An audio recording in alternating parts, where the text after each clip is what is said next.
Welcome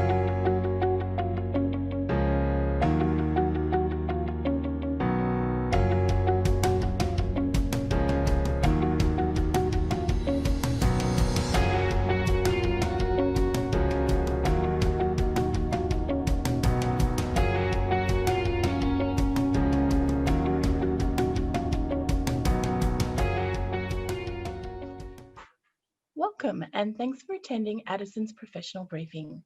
This morning's professional briefing will be presented by Arthur Davis and Angelika Yates, partners of Addisons, together with Solicitor Anne Thomas.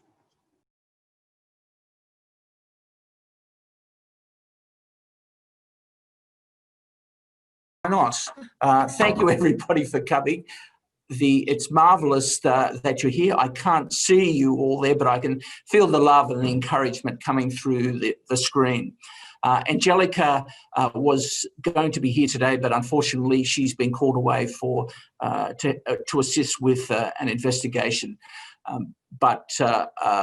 So Anne and I will press on with the agenda today.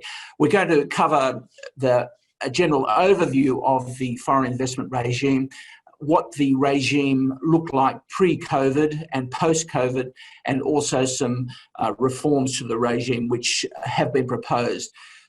The thing about foreign investment, not only in Australia but from a worldwide point of view, is that there is a mix of politics and economics, and often it's difficult to distinguish between the two. The proposed changes that are coming in, which were announced in June, July, are aimed at protecting the integrity and the purity and the sanctity of Australia's infrastructure, university and defence system, or so they say. But essentially what it does, in addition to every other foreign investment regulatory regime, is to impose a barrier to entry of foreign investment. All foreign investment is subject to a national interest test, and the government takes into account things like national security, marketplace compliance, the tax issues, environment, etc., and the character of the foreign investor. Investment which is regulated can only proceed if the Treasurer provides a no objection notification. One of the things that has happened as a result of COVID in Australia, that there was a fear that asset values would plummet significantly and that the assets in Australia would be open to plunder for foreign investors to come in and pick them up for a song. So there was a change to our foreign investment regulatory regime, which effectively reduced the threshold for investments which were subject to the regime. And Anne will talk about that a little bit later on. The difficulty is that Australia has always been a net importer of capital from its early days, and it always needs foreign investment to undertake development, to provide loan funding, and to finance infrastructure. Anne's now going to take us through the current regime, which was in place pre-COVID, and then look at some of the changes that COVID wrought on that regime, and then we'll have a time for questions for that part of our presentation. Over to you, Anne. Thank you, Arthur. So as Arthur mentioned, I'm going to firstly go through the pre-COVID foreign investment regime. And the main thing that underpins this regime is the idea of foreign persons. The foreign investment regime only applies to foreign persons that propose to acquire certain Australian interests. Under the regime, a foreign person includes not just an individual not ordinarily resident in Australia, but also corporations in which a non-resident, a foreign corporation or a foreign government hold at least a 20% interest, or which two of them together hold a 40% interest. It also includes foreign governments, and any other person that meets the conditions prescribed by the regulations. The regime currently distinguishes between three different types of actions: notifiable actions, significant actions, and all other actions. The regime looks at the notifiable actions, the significant actions, and then all other actions are actions that are not captured by the regime. Notifiable actions, importantly, they must be notified to FIRB and must receive a no objection notification for proceeding with the investment. Normally this will require a conditions precedent to be inserted into the transaction documents, noting that the transaction is subject to receiving FIRB approval. Significant actions, on the other hand, may be notified to FIRB, but they're not required to be notified to FIRB. However, if the action goes ahead, the Treasurer may subsequently determine it's contrary to Australia's national interest and unwind that action. All other actions which are not captured by the regime are not required to be notified to FIRB and not able to be unwound. Firstly, I'll go through what constitutes a significant action in relation to entities and businesses. There are a few conditions that must be met for an action to be a significant action. The first looks at the type of action, and this includes acquiring a direct interest in an Australian agribusiness, a direct interest being 10% or more, acquiring securities in an entity, entering into an agreement relating to the entity's affairs under which a senior officer of the entity is obliged to act in accordance with the directions of a foreign person or their associate, acquiring interest in an asset of an Australian business, or entering into or terminating a significant agreement with an Australian business. The second condition that must be met is the monetary threshold test. So the proposed acquisition must meet this test. I will talk about this test in a few slides' time. The third condition looks at the type of the target involved in the acquisition. For a significant action, this is generally a corporation carrying on an Australian business or its holding entity. The last condition that must be met is that the action is taken by a foreign person, or the action results in a change of control of the entity or the business. In the regime, a change of control means where a foreign person begins to control the entity or business, or where there is already a foreign person controlling the entity or business, a new foreign person begins to control that entity or business.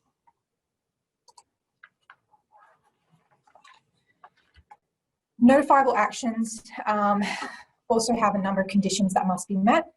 Similarly, the first condition looks at the types of actions. So for notifiable action, there must be an acquisition of a direct interest in an Australian agribusiness, acquiring a substantial interest in an Australian entity, or an acquisition of any interest in Australian land. Under the regime, Australian land is not just an acquisition in freehold land. It also includes leases or licenses of 5 years or more that give a right to occupy the land, and interest in Australian land corporations, which is a corporation where 50% of the total assets of that corporation are Australian land. The second condition that must be met is, again, the monetary threshold test. The third condition looks at the type of target, and generally this is a corporation carrying on an Australian business or its Australian holding entity. Comparing this with the significant action, this only applies to Australian holding entities, where for a significant action, this also includes holding entities which may be foreign companies. Significantly, this condition does not apply to the acquisition of interest in Australian land. The last condition is that the action must have been taken by a foreign person.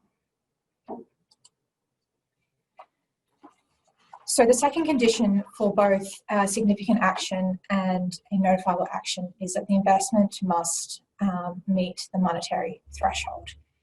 The monetary thresholds will differ depending on a number of things. Firstly, if the foreign investor is from a country which has a free trade agreement with Australia, such as the US, New Zealand, Japan, and China. For example, agreement countries that, if a foreign person is from an agreement country and there's an acquisition in a non-sensitive business, this threshold will be $1.192 million, compared to where there is a non-agreement country investor, the threshold will only be $275 million. The monetary thresholds will also differ depending on the type of interest the foreign investor is acquiring, including if it's an interest in sensitive or non-sensitive businesses, media businesses, agribusinesses, vacant or non-vacant land, or mining land. And the monetary threshold will lastly also depend on whether the foreign investor is a government or non-government investor. So prior to COVID, all the thresholds for foreign government investors were $0, and they still are. So through the prescription of these differing monetary thresholds, it's evident that certain investors and actions are deemed less or more of a potential risk to Australia's national interest. Another concept is this percentage threshold. So in the significant and notifiable actions, there are the concepts of direct interest and substantial interest and any interest. A direct interest, which looks at a direct interest in Australian agribusinesses, applies to both significant and notifiable actions and is a percentage of 10%, whereas a substantial interest, which only applies to notifiable actions, is a percentage of 20%. On the other hand, there is no percentage threshold for land. Any interest in land will meet the percentage threshold. Under the regime, sometimes offshore acquisitions will be captured. So if you're acquiring an interest in the securities of a foreign target corporation, this may be a significant action if the foreign target corporation holds relevant Australian interests and indirectly or directly carries on an Australian business. This is due to the tracing provisions that we tracked through multi-layer holding structures. Also, the value of the Australian assets or business of the foreign target corporation meet the monetary threshold, and there will be a change of control in the foreign target corporation as a result of the proposed acquisition.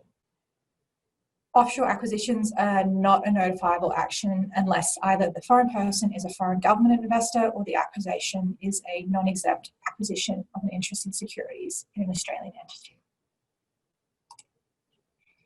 So we have a bit of a case study here. Angelika was involved in a matter where there were various foreign investors. So you can see from this structure here, we have a foreign government investor up here, a foreign private investor, and they both hold interests in a foreign target.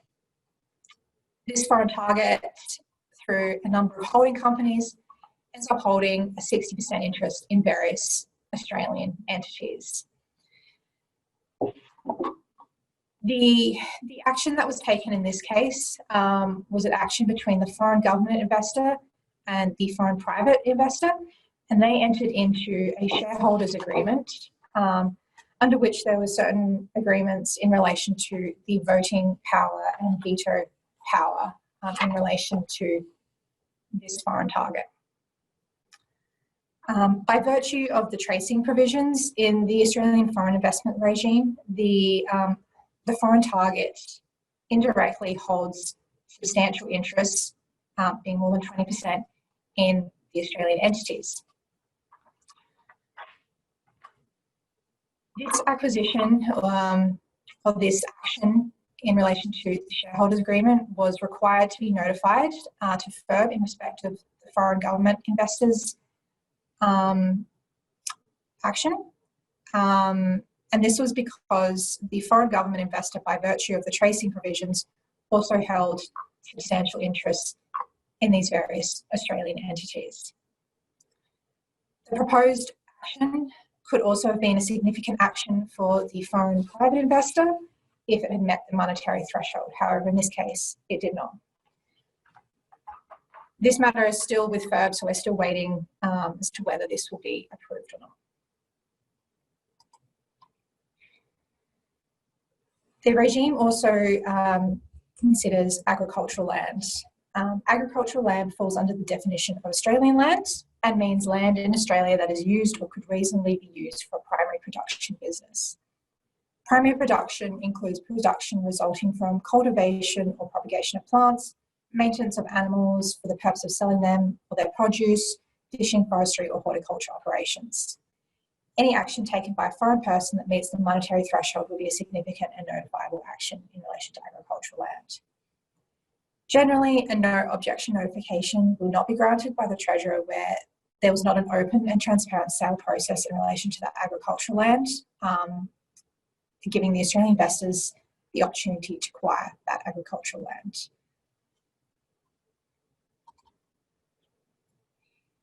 Internal reorganisations of multinational groups can also be captured by the foreign investment regime. Any internal reorganisation of a multinational group with an Australian group entity may result in either a significant or notifiable action taking place. Generally, a lower fee will apply where the action arises from an internal reorganisation.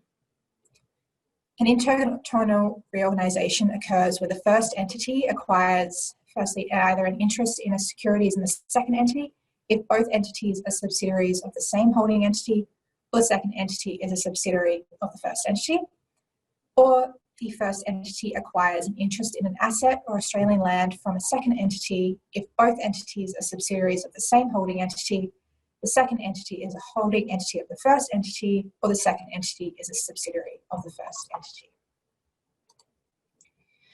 So we've got some diagrams here. This first diagram, you can see that there is a foreign holding company and an Australian company down here.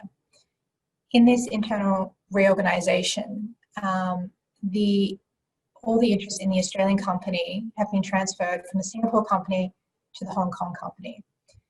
Under the regime, this is classified as an internal reorganisation, and the lower application fee would apply if it is notified to FIRB. On the other hand, we have this diagram over here. You can see there's the same initial holding structure. However, in this case, instead of the interest in the Australian company being transferred, a new Irish holding company acquires interests in the UK company. Under the regime, this is not considered an internal reorganisation, so the lower application fee would not apply if it is notified to FIRB. However, it may still be required to be notified to FIRB. That covers the kind of the high-level introduction of what the current state of play is. Does anyone have any questions at the moment?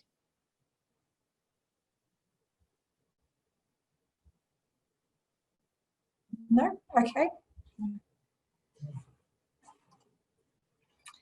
So now I'll have a talk about the temporary COVID-19 changes that have come into place recently. So on the 29th of March this year, the Treasurer announced temporary changes to the foreign investment regulations, significantly that all monetary thresholds were reduced to $0 for all investors, and timeframe for FIRB's review of applications were extended from 30 days up to 6 months. These changes took place from 10:30 p.m. on the 29th of March and are expected to last for the duration of the pandemic. This, however, only applies to transactions entered into after the effective date. So the change to the monetary thresholds, they were reduced to $0. However, the remaining conditions of the significant and notifiable actions, such as change of control and percentage thresholds, they have not been changed and remain the same. This means that pretty much all investments that otherwise meet these remaining conditions of a significant and notifiable action are now subject to the FIRB regime, when they might not otherwise have been, for example, really small investments or routine transactions. The removal of the monetary thresholds has seen a significant increase in the volume of notification applications to FIRB, which has added to the administrative burden on FIRB, resulting in the requirement to employ additional staff to process these applications. The statutory timeframes for FIRB's review of notification applications has also been extended from 30 days to 6 months. However, this effectively works by FIRB asking applicants to agree to the extension. However, the applicants may also include relevant information in the application justifying any request for prioritisation. And FIRB has stated that urgent applications will be prioritised where the investment protects and supports Australian businesses and jobs, and more routine transactions will be prioritised given the potential for supporting Australian businesses and jobs. It's important to note that delays may have major impacts on new foreign investment transactions with tight timelines. So while these temporary changes have been in place, we have assisted several clients in applying for FIRB in respect of notifiable actions. So I've got two in particular I'd like to talk about just to give you an idea of what type of actions have been required to be notified to FIRB. So the first client involved a buyout by a joint venture partner, which was an Australian company of the other joint venture partner in their Australian fishery and seafood distribution joint venture company, which was an agribusiness. The Australian company was a foreign person as it was ultimately owned by a Japanese and New Zealand companies. Now, as the joint venture was a 50-50 joint venture, there was no effective change in control as a result of the acquisition, but the percentage threshold was exceeded. Previously, the transaction would not have been subject to the FIRB regime as the monetary threshold would not have been met. However, now, as the threshold has been reduced to 0, it did meet that threshold. Interestingly, the Treasurer did provide a no objection notification for the client within 2 weeks, so there wasn't much of a delay in this case. The second client we assisted involved the acquisition by an Australian company of a freehold interest in Australian commercial land for office space. The Australian company was deemed a foreign person as one of the shareholders was a German national. Again, this transaction would not have been previously subject to the FIRB regime as the monetary threshold would not have been met. Again, the Treasurer provided a no objection notification for the client within 1 week. The changes to the monetary threshold were aimed at protecting Australia's national interest during a period of economic downturn and increased hardship for Australian businesses. By allowing greater government screening into proposed foreign investments, the government has the power to prevent the sellout of undervalued or financially distressed Australian assets to foreign investors. Australia has always been a net importer of capital, as Arthur previously talked about. However, the protectionist measures involved with this, the reduction of the monetary thresholds, have had a negative impact of draining capital from Australia. Does anyone have any questions in relation to the temporary measures introduced with the COVID-19 pandemic? And this is David Ferguson. I've got a question. Yes, David.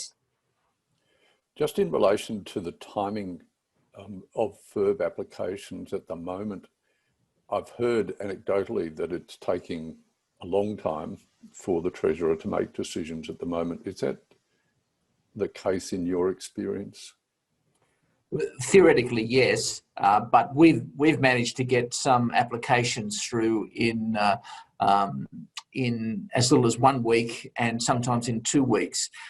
We could say that was due to the quality of the application, but it's possibly also that we lucked out and got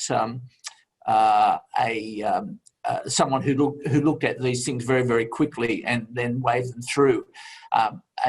Another example is of an international group that was taking a lease for more than 5 years, a floor above their current premises, and that took several months to get through. And it's just a question of where the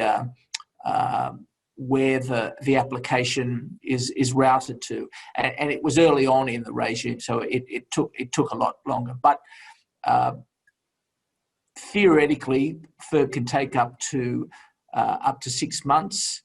Our experience is that you have a comprehensive application which anticipates the sorts of information that they require then you have much more chance of having things through fairly quickly.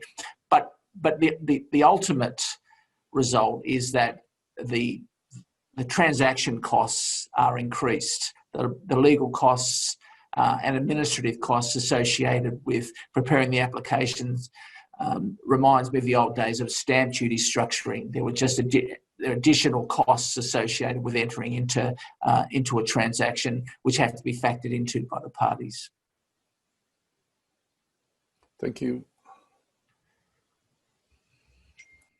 Are there any other questions before we Any move on? thoughts, comments, experiences?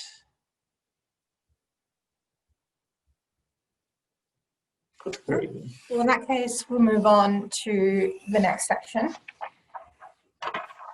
Actually, it's David Blackburn. Can I just ask a question which is more related to the previous subject? Sure. How do you determine when you're a treaty country? So whilst China, for example, might have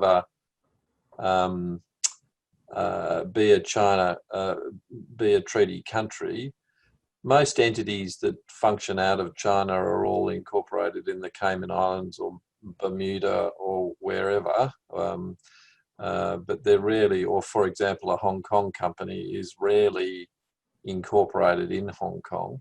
What is the test to determine where those entities are situated?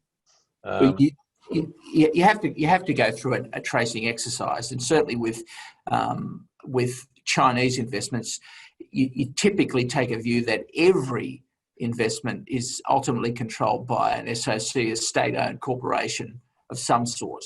So there are some jurisdictions like our neighbours to the north where you take a view that they're always government controlled unless it's demonstrated otherwise.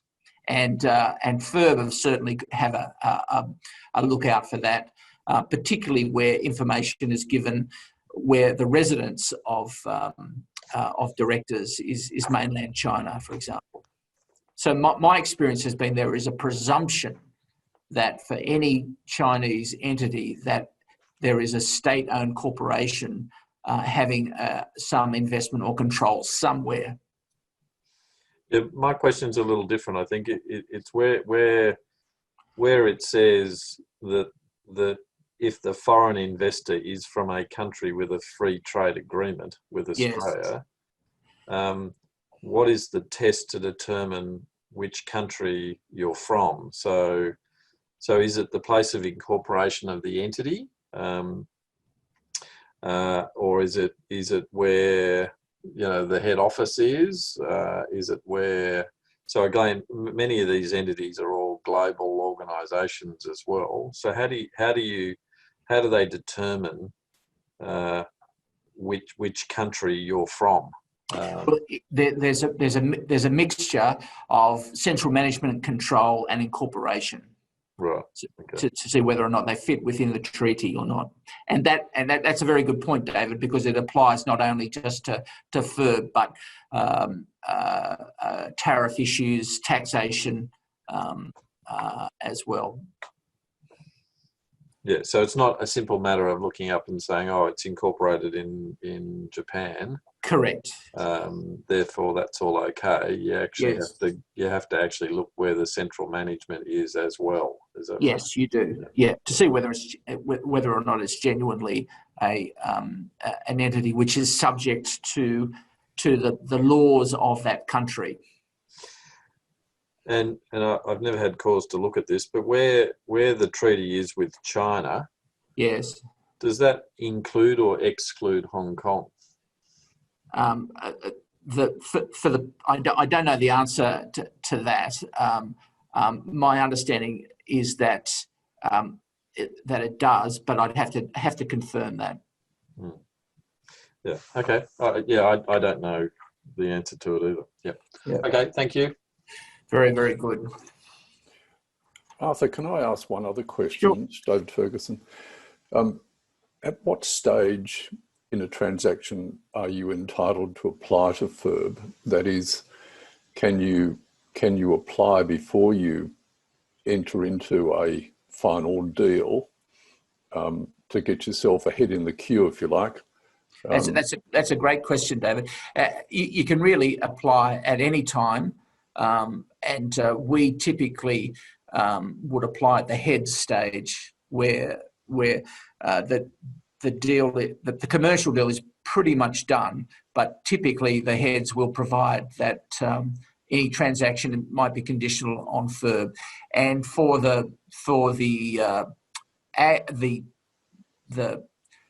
seafood business, there were actually a number of different stages. So some stages went through which were not subject to FIRB, and the other stages which were subject to FIRB, we just set out what was to happen if FIRB approval was to apply, and what was to happen if it didn't come through. And we cover that in the heads. Yeah, I've had some experiences where if FIRB think it's completely speculative, they won't deal with the application. So so in some takeovers, for example, they actually want to see that you've announced the bid subject to FIRB before they'll even consider it. That's interesting. Yeah. So certainly you need to be at a stage where a deal is imminent, and they need to be satisfied that it is going to happen. Otherwise, they don't want to embark on something which is just a purely. So if I wrote in and said I wanted approval to buy 50% of BHP, they'd tell me to go away. And was that a formal response, David, or was it informal? Yeah. No formal. Yeah. So in our case, we submitted the heads, albeit it was unsigned, but it was fairly close to what was going to be signed, and that was the basis of our application. So it's interesting that they're turning back things which they perceive to be speculative. Yeah, it's a little different these days too, because you pay the fee, Yes. And you're effectively paying for the work to be done. Yeah. They're a little bit different. But in the days when there was no fee, I've definitely been knocked back on the basis that you haven't announced the deal. Oh, okay, right. Yeah. So it's pre-March, those glory years before March this year. Yeah. Very good. Any other questions or thoughts or comments? Arthur, Jeff Mansfield here. Can you hear me? Jeff. Just going back to David Blackburn's previous question about treaty countries and whatever. Just I suppose that if there's a company incorporated in the Cayman Islands, yes, the issue becomes a bit like GST. You're trying to get back to the person, but also trying to get back to the individual. So if there's a company incorporated in Cayman Islands, and that's the applicant as a foreign person, really I would have thought you'd have to go back to the shareholders of that company to determine who is ultimately the foreign person. And if that foreign person is in a treaty country, then that's the application that should be made, if that is the foreign person. That's a very good point. You still go back to central management and control. My observation is that the international structuring of groups is driven more by tax than by FIRB issues. And so if you put in an application, say that the threshold, this was before March, that the threshold didn't apply, for example, because you were a US entity and you had the benefit of the free trade agreement with the US, then it was incumbent upon you to demonstrate that you were had the benefit of the higher threshold. Now, all of that is academic at the moment because the threshold is $0.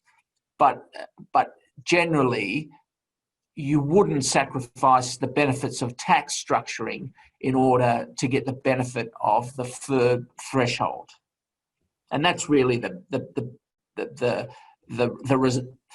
real benefit in having being subject to a treaty country's laws. Yeah, well, but Yeah. I suppose they're two different tests, tax and FIRB. So Yes. it's a completely different test. Yeah. So that if for tax purposes you think, well, the money's neither here nor there, it's in the Caymans, then that'll be the thing which drives you, rather than the foreign investment laws. Yeah, exactly. Agree. Any other thoughts? So just on that, Arthur, as you well know, those tax reporting conditions that FIRB now impose upon you are quite onerous, and you need to regularly report. So it's not something where you used to just stick it in, you get the approval and you forget about it. Yes. Now they want you to tell them all sorts of stuff about tax and the flow of funds and transfer pricing and all that sort of stuff, even in relatively, what used to be fairly straightforward sort of acquisitions. Yeah. Yes, no, that's a very good point, David. That generally the what's called the BEPS, it's the base erosion profit issue is high on the agenda of most countries, with the objective to ensure that activities that happen within a country are taxed in that country. And as David has rightly pointed out, the ongoing reporting obligations in respect of tax is another bow in the quiver of the Commissioner. Arthur, this is Legion here. Just also make an observation on David's point with the tax conditions. We've got an application in with FIRB at the moment, and one of the follow-up questions that they've asked are the details of both the acquirer and target's tax advisors, Australian tax advisors, and I wonder whether it is to assist them with ensuring that the tax conditions are complied with going forward. Yes, I think that's very interesting, Legion. What sort of questions are they asking? They've just asked for the details, the firm and contact person. Right. I think what they want to know is, as Arthur well knows, there's a list that the ATO have of questionable tax advisors or aggressive tax advisors, and they want to know whether the parties are getting advice from those people, because that will they'll watch you even closer than they already watch you. I see. Okay. Yeah. Well, that's fascinating that you clothe yourself with a cloak of respectability depending on who your tax advisor is. Yeah, well, that's right, Arthur, isn't it? They do. Yes, they do. They do. There are some scheme promoters that they're always troubled about. The other thing is that as you all know, that tax advisors don't necessarily get legal professional privilege, and the Commissioner can ask for whatever information the Commissioner wants about tax issues. Now, there are protocols in place, and the Commissioner will treat some tax advisors on the face of it as if they have privilege to a degree. But if they want to drill down further, they want to know who to serve the notices on. So my initial reaction to Legion's comment was that they want to know who they can serve a notice on if they want information to be produced. Whereas if it was served on a lawyer, it may not always have to be produced. Any litigators want to comment on that?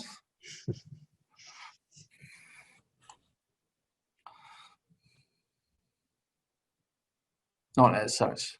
Very good. Any other thoughts or comments?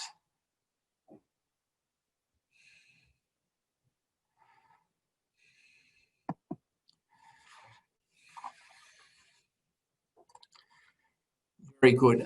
Now, we're next going to just look at some of the changes which are coming, speaking of speculative, which are absolutely fascinating. Politically, it seems to be that these changes are driven by the need to protect the purity of Australian institutions like defence, universities and infrastructure, but it places enormous powers in the Treasury to review transactions. I think it may be slightly inaccurate, but I think it's a fair generalisation to say that that currently the Treasurer has the ability to make decisions and determinations about applications and about transactions which fall within a fairly narrow range of transactions. And once an approval has been given, it's not quite an approval, but a no objection letter has been given, the Treasurer's ability to set aside transaction is really subject to a court holding that a particular condition for the no objection being granted as having been breached. And what is anticipated by this legislation is that the federal government can make decisions about what might happen in universities, in private businesses, in infrastructure deals that might be done between particular states or local governments with overseas entities. So it's a very interesting political and economic process that's underway. Australia always needs capital to develop its economic system, and the increased transaction costs that have resulted because of the COVID regulations, I think are going to be amplified by the new reforms. But Anne is going to speak to those. Thanks, Oliver. So the proposed reforms that were announced on the 5th of June this year proposed to introduce a number of new things, one of them being a new action. This would be a notifiable security action, which would work in addition to the significant and notifiable actions. So under this proposed notifiable security action, must notify FIRB where a foreign person acquires a direct interest in a sensitive national security business, and this includes starting up such a business. A sensitive national security business include businesses that have an interest in critical infrastructure assets such as gas, electricity, water and ports, businesses that are telecommunications providers, store or access information with security classification, or store and maintain sensitive personal information collected by the Australian Defence Force, Defence Department, or a national intelligence agency. Acquisitions must also be notified to FIRB where a foreign person acquires interest in Australian land where the location or use of the land could prejudice Australia's national security, such as land used as defence premises, land in which a national intelligence agency has an interest or which is subject to a declaration by the Treasurer.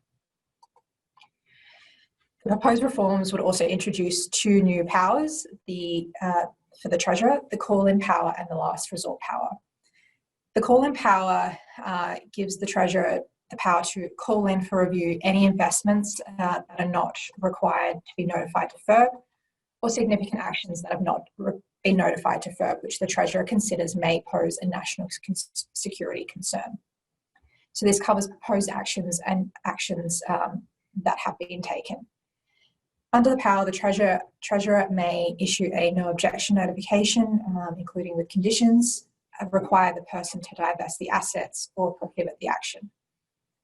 The power cannot be used, however, if the action has already been notified to FIRB or a no objection notification has been issued or an exemption certificate issues in respect of that action. Notably, this power will have a 10-year limit.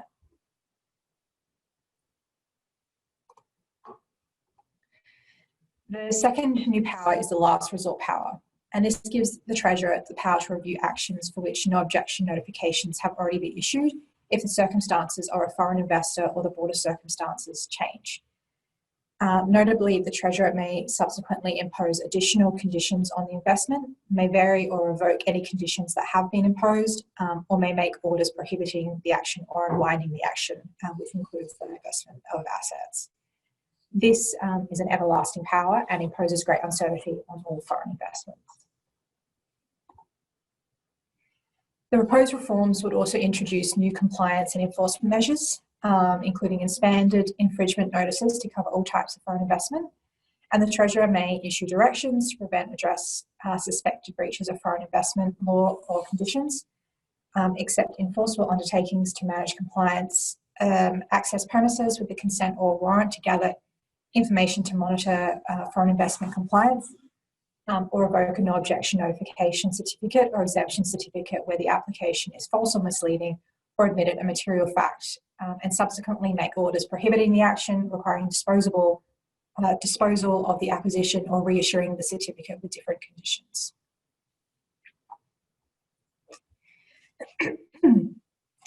The reforms would also see the penalties, the existing penalties increased, including monetary penalties and imprisonment terms.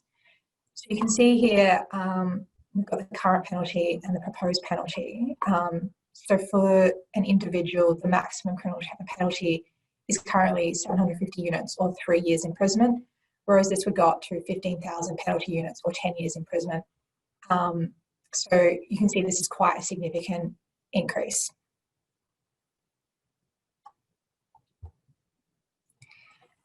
The proposed reforms would also introduce a new register of foreign-owned Australian assets and to increase government visibility of foreign investments. It will merge and expand upon the existing federal agricultural, land, water and residential land registers, and would require a foreign person to register, including registering any changes for an acquisition or cessation of an interest in land or water, an interest in Australian business, agribusiness or an entity, or ceasing to be a foreign person while holding an interest in an Australian entity, or an event relating to a no objection notification or exemption certificate occurs. And notably, this would not be a public register. There have been a few changes to the exemptions under the foreign investment regime. Firstly, foreign banks will no longer be able to rely upon the money lending exemption in relation to taking security over national security land and national security businesses, which may have a significant impact on funding Australian businesses in the critical infrastructure sector. Also, there will be a new passive foreign government investor exemption. Investment funds with more than 40% ownership by foreign government investors in aggregate, but less than 20% from any single foreign government, may no longer be classified as foreign government investors, provided that the foreign government investors may not access any non-financial sensitive information, and the foreign government investors must truly be passive. The fact that they may not access any non-financial sensitive information may impact the usefulness of this exemption, given that it may be that this information is required by investors. The fees for FIRB applications would also be increased under these new reforms and may serve to disincentivise foreign persons from investing in Australia. So you can see here we've got a comparison of the old fees versus the new fees.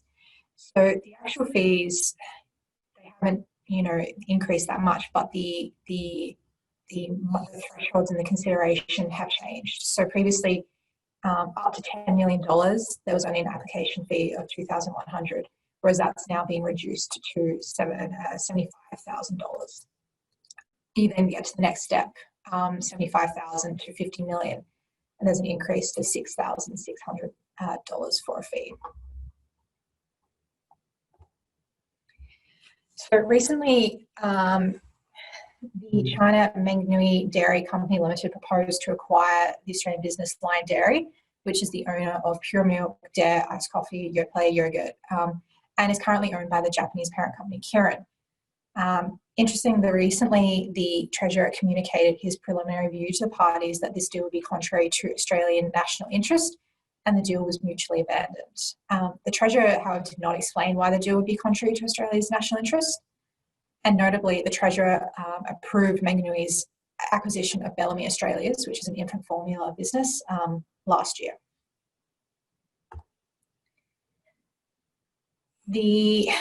Australia's foreign investment regime is very complex, and FIRB will continue to impact overall transaction costs and time.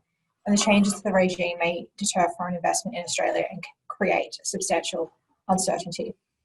Whenever a proposed transaction involves any foreign person acquiring an Australian interest directly or indirectly, further investigation is definitely warranted. Very good. Just some thoughts on that. I guess more will come out in the regulations about what is regulated, but there's some obvious questions at the moment. Things like there's no public access to the register of critical infrastructure. You don't really know which projects are going to be covered. In telecommunications, the carriage service providers don't have a public license, so you don't know who is going to be subject to the rules. In defence, there's no definition of what critical goods, technology or services mean.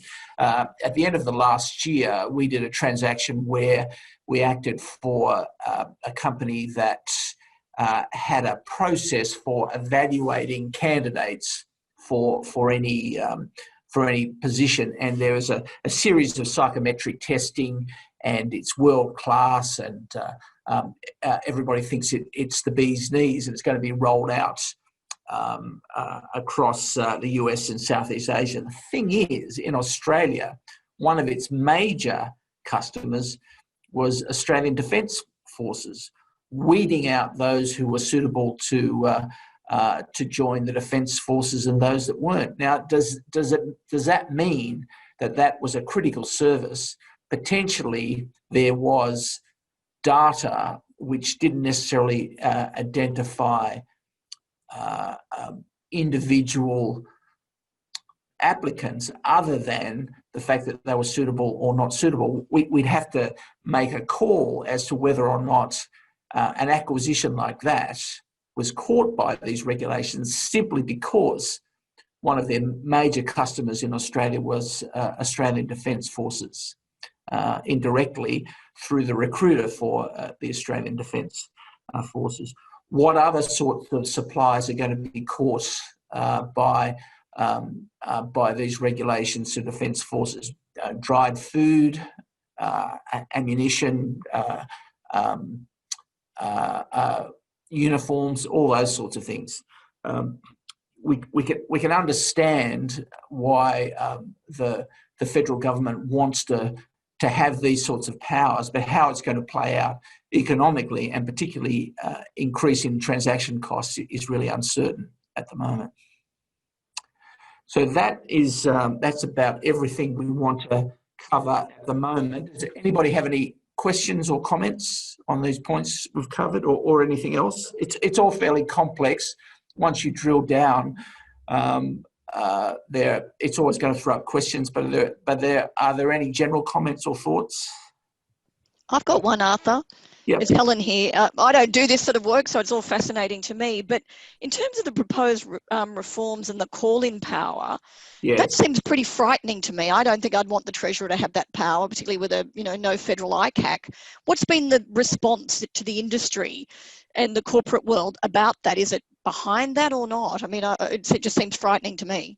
Politically, the feeling is that it's specifically aimed at a state that will remain nameless but rhymes with Victoria, and some universities, and so that really is the perception at the moment.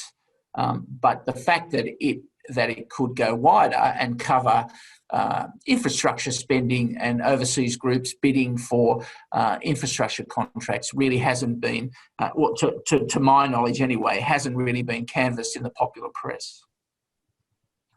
Thank you. Arthur, it's Jamie. Yes, Jamie. The first example which Anne displayed is a transaction we've worked on with an investment that's an investment arm from a government in Europe.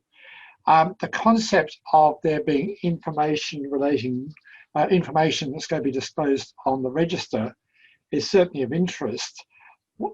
Does that mean that there's any change in respect of the interest held by that party then they're under some form of obligation to update the register. Yes, and yes, they are will. there also some form of sanctions if they fail to do so? Yes, they'll be required to update, and yes, there are sanctions, even down to requiring a divestment. And that's in respect of failure to update in respect of changes in the investment that may have occurred.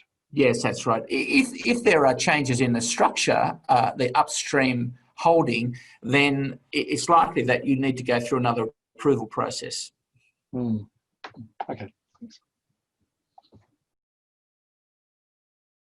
This concludes this morning's professional briefing. I'd like to thank our presenters and those that attended this morning. I hope you have a great day.